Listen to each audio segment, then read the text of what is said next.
Hello. So in week 5, we were supposed to consider a business traveler and answer the questions to start percolating and thinking about what a business traveler might need. And then we were asked to come up with an idea.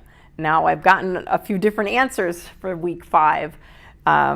We're kind of getting it, not getting it. Basically, you're supposed to come up with something that's like a new thing to make a business traveler's life easier.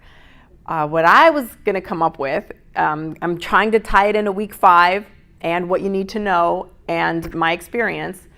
So I'm going to think a business traveler needs a ride to the airport. So maybe I can get them a ride to the airport fast as possible, meaning they take a car service themselves. They don't get on a bus with other people that could delay and cramp them. And then they have their own personal workspace in the car that's driving them to the airport. That's what I'm thinking, right?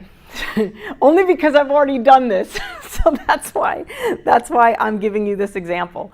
So to me, a business traveler might want a ride to the airport in the same kind of car they're used to riding in, with the safest car on the road. So then I start a car service where that car brings my clients, those business travelers, to the airport.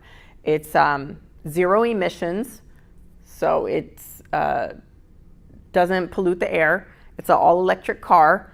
It's the same car that I guess my business travelers drive, so they feel safe in it. It's not like they're jumping in a town car or a different type of car. And you can use the carpool lane, and of course you can charge your phone and your iPhone, and you could actually work from in the car too on your way to the airport. So therein lies.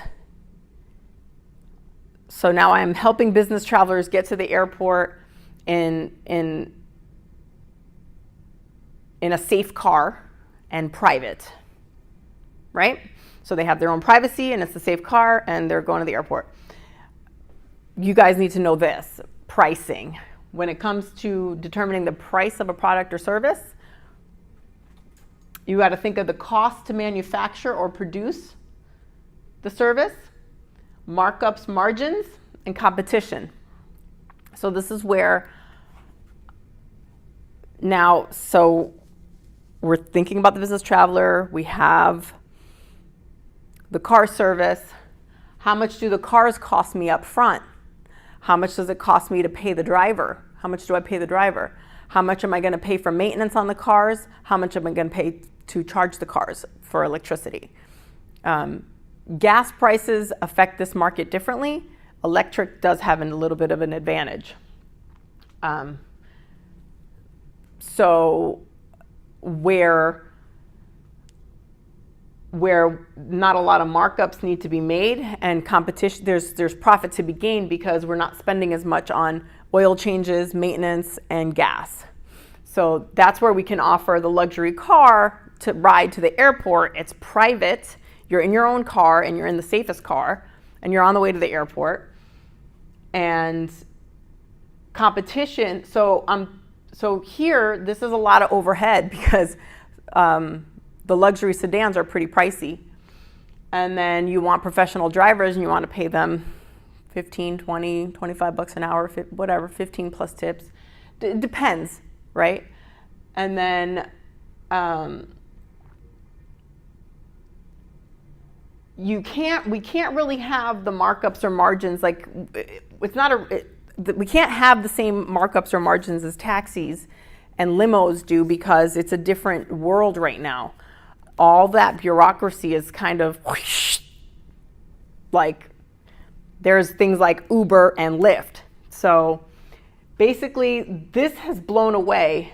So basically markups and margins for like the driver industry have been blown away from competition like Uber and Lyft, but then on top of that, cars are electric.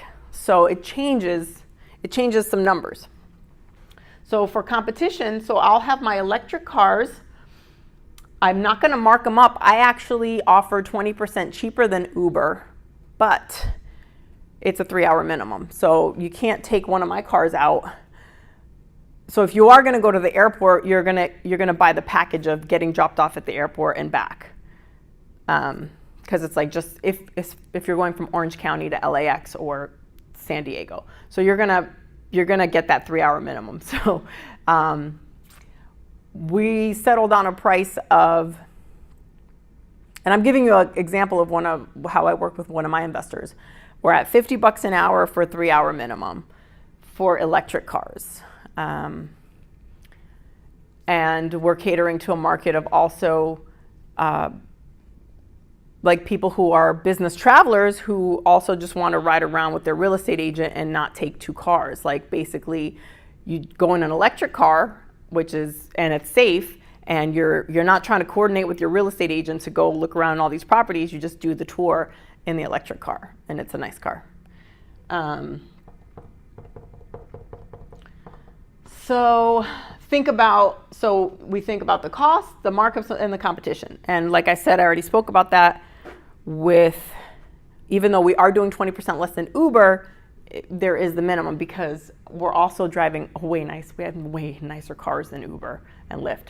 So that is something you need to know for later on. Price, cost, markup, margins, and competition. And then also when I talked about markup or margins, think in terms of retail stores that are brick and mortar, that are buildings, versus online stores. So if you don't have to pay rent to have a store, but you do have to pay a storage facility to have your online stuff somewhere, it's cheaper to have your stuff stored in storage than it is obviously to have a storefront.